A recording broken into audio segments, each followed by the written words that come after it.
MP wa Ruhinda South Kandobira ryo mujenyi mukuru akujaguze ekiro ky'amaizi ekikorirwa hagombora ya Mutara ashabirwe eby'amagara okutamana mu kushomesa abatura okubine kutunguura eby'obuyonjo mu kyanga kyabo.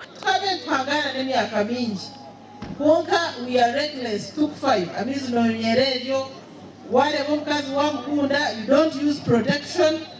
ogendereryo amuhero rwanda. Why should you die within 30 seconds? Kambuza abashinja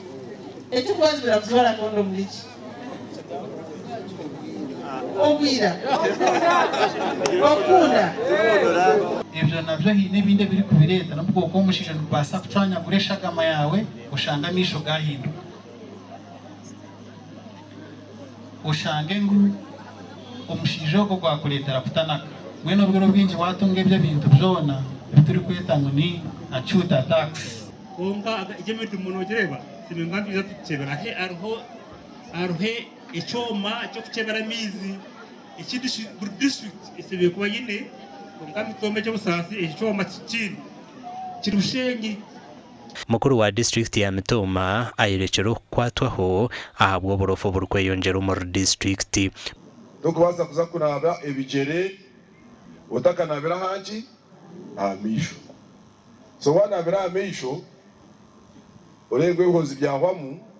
wayozo ko munyindo wayozo mu matu ndakana wayoza wabushitamaro rwa mugenzi wawe uhurire arakumurira kahoho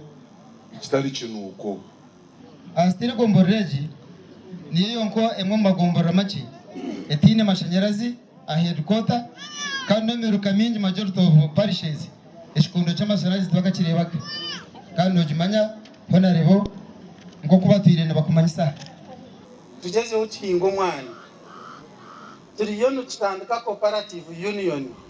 coffee cooperative union umuri Mitooma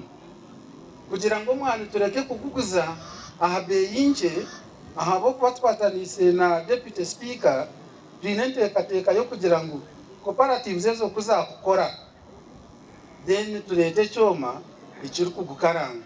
Mitooma nubwo irabeja gwize kireki bite byaro byinjite by'inemizi dire gomboreji